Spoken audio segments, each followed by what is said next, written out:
Horas, salam reformanda Masiha Holongan.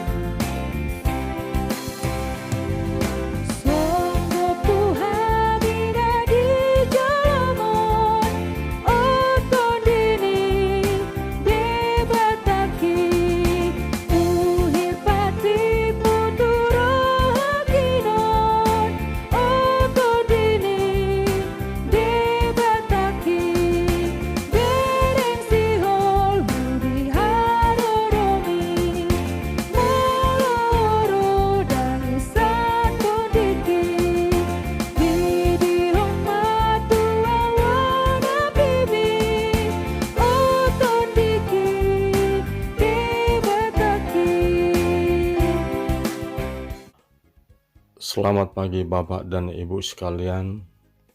Firman Tuhan yang menjadi renungan pada pagi hari ini, Kamis 3 Februari 2022, diambil dari 1 Korintus 12 ayat 3. Demikian firman Tuhan. Karena itu, aku mau meyakinkan kamu bahwa tidak ada seorang pun yang berkata-kata oleh Roh Allah dapat berkata, "Terkutuklah Yesus." Dan tidak ada seorang pun yang dapat mengaku Yesus adalah Tuhan selain oleh Roh Kudus. Bapak dan Ibu sekalian, ayat ini umumnya disalahpahami karena konteksnya telah diabaikan.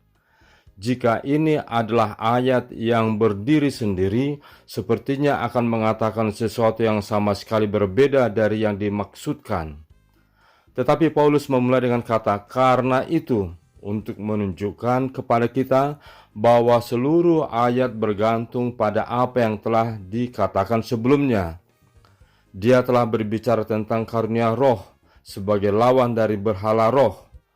Karunia rohani yang sejati adalah karunia yang diberikan oleh Roh Allah yang sejati. Karena roh adalah anggota Allah Tritunggal, maka apa yang keluar dari roh tidak akan pernah bertentangan dengan apa yang telah diwartakan atau ditetapkan oleh Allah.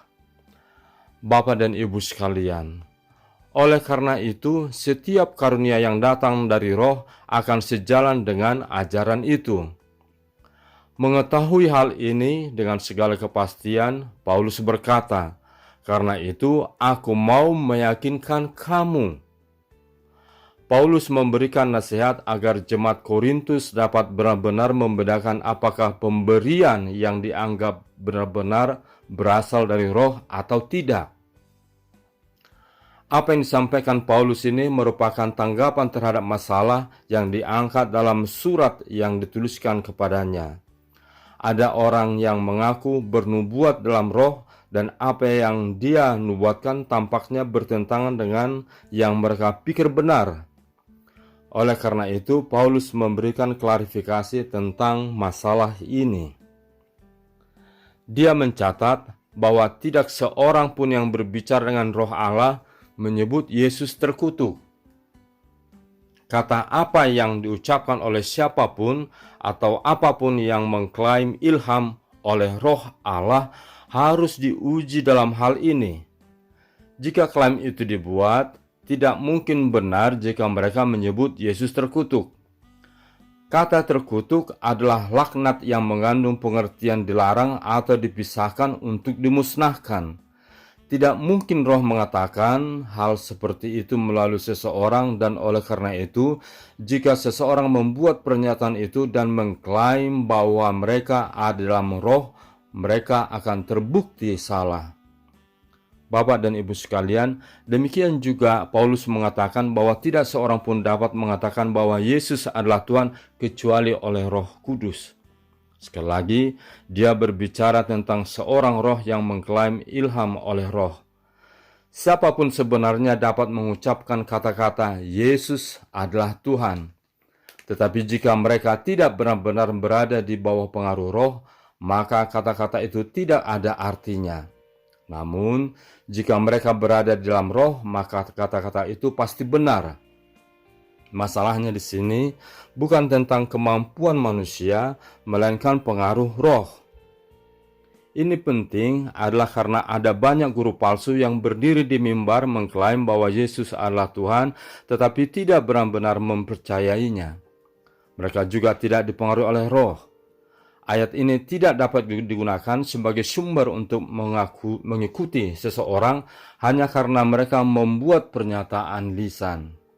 Sebaliknya, itu diberikan sebagai sarana untuk membedakan apakah suatu proklamasi benar-benar berasal dari Roh atau tidak. Karena semua kitab suci diberikan oleh Tuhan, maka tidak ada isi kitab suci yang akan pernah bertentangan dengan dirinya sendiri dan tidak akan selaras dengan tujuan Tuhan. Selanjutnya, tindakan apapun di dalam gereja yang tidak sesuai dengan kitab suci tidak mungkin berasal dari Roh. Ini akan menjadi sangat penting untuk dipahami nanti ketika Paulus memberikan petunjuk untuk berbicara dalam bahasa Roh. Jika petunjuk-petunjuk itu tidak sejalan dengan kitab suci, maka itu bukan dari Roh. Bapak dan Ibu, kita berdoa. Terima kasih Tuhan atas firman-Mu. Tolong dan bimbing kami untuk dapat membedakan mana ajaran yang tidak berasal dari-Mu dan mana ajaran yang bukan berasal dari-Mu. Hanya dalam nama Yesus Kristus kami telah berdoa dan mengucap syukur. Amin.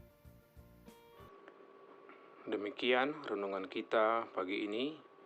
Selamat berkarya bagi Tuhan.